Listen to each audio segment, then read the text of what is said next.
రూపాయలకు సిలిండర్ ఇచ్చినో అట్లనే 15 ఆగస్టు లోపల 2 లక్షల రూపాయల రైతు రుణమాఫీ చేస్తా. ఏకకాలంలో మొత్తంలో మీకు రుణమాఫీ చేసే బాధ్యత నాది. మీ బిడ్డను నేను. ఇదే కాదు, 500 రూపాయలు బోనస్ అన్నాడు.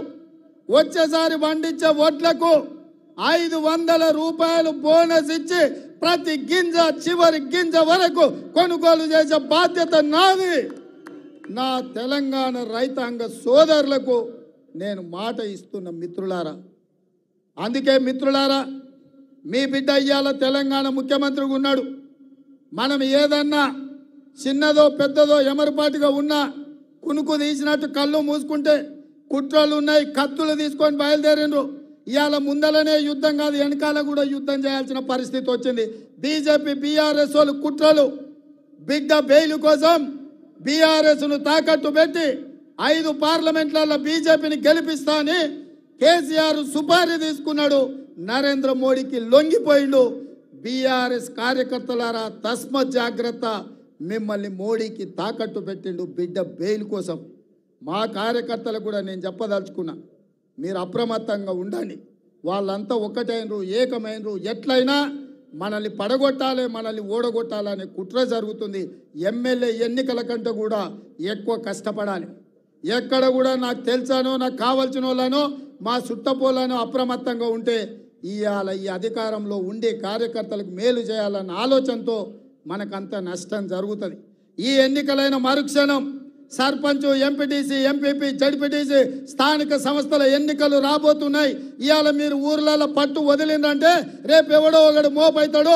వాడు సర్పంచ్కి వస్తాడు, వాడు వార్డు మెంబర్కి వస్తాడు, వాడు ఎంపీటీసీకి వస్తాడు, వాడు ఎంపీపీకి వస్తాడు, వాడు జడ్పీటీసీకి వస్తాడు. రేపు మీ ఎన్నికలలో కూడా మీకు తలకాయ నొప్పి అవుతుంది. ఎన్నికల ఖర్చు తడిసి మోపెడవుతుంది. ఎంపీ ఎన్నికలైన ఎంబడే 2 నెలలు తిరగకుందే మీ స్థానిక సంస్థల ఎన్నికలు పెట్టే బాధ్యత నాది. మిమ్మల్ని గెలిపించే బాధ్యత నాది. ఇవాళ ఎవరైతే బూతులలో మెజారిటీ తెస్తారో, ఎవరైతే పార్టీ జెండా కష్టపడి మోస్తారో, ఎవరైతే పార్టీ గెలుపులో భాగస్వాములుగా ఉంటారో వాళ్ళందరినీ గుర్తుపెట్టి ఎట్లయితే శంకర్కు, శ్రీహరికి, సరితకు, పర్ణికకు, అరవింద్కో లేక అనిరుద్కో, మధుకో, ఎన్నంకో ఎట్లయితే కష్టపడ్డోళ్లకు టికెట్లు ఇచ్చినామో మీకు టికెట్లు ఇచ్చి గెలిపించుకునే బాధ్యత పార్టీ తీసుకుంటుంది. మిత్రులారా, మీ శ్రమ ఊరికే పోదు, మీ త్యాగం గాలికి వదిలేయము. మీ త్యాగాన్ని గుర్తుపెట్టుకుంటాం, మీకు అవకాశాలు కల్పిస్తాం. రేపు జరగబోయే ఎన్నికలలో ఇవాళ గ్రామాలలో ఇందిరమ్మ కమిటీలు వేయాలనుకున్నాం. ఇల్లు ఇచ్చినా, పెన్షన్ ఇచ్చినా, గ్యాస్ సిలిండర్ ఇచ్చినా, రాజు ఆరోగ్యశ్రీ కార్డు ఇచ్చినా, రేషన్ కార్డు ఇచ్చినా, ఏది ఇచ్చినా ఇందిరమ్మ కమిటీలను నియమించి ఆ కమిటీల ద్వారా గ్రామాలలో మీ చేతనే పేదవాళ్లకు పంచిపించి పేదల్ని ఆదుకునే బాధ్యత మీ చేతిలో పెడతాం. ఇవన్నీ చెయ్యాలి అని అంటే పాలమూరులో ఇటు పాలమూరు అటు నాగర్ కర్నూలు పార్లమెంట్లో అత్యధిక మెజార్టీ గెలవాలి.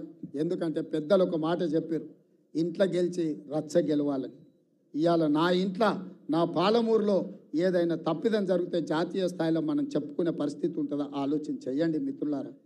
ఇవాళ మీరు అండగా నిలబడితేనే, మీరు ఆశీర్వదిస్తేనే ఈ జిల్లాలో 14కు 12 సీట్లు మీరు ఇచ్చినందుకే ఇవాళ ఈ తెలంగాణ రాష్ట్రంలో కాంగ్రెస్ అధికారంలోకి వచ్చింది. నేను ముఖ్యమంత్రి అయినా మరి చెట్టు నాటింది మీరు, దీన్ని పెంచింది మీరు, దీనికి నీళ్లు పోసింది మీరు.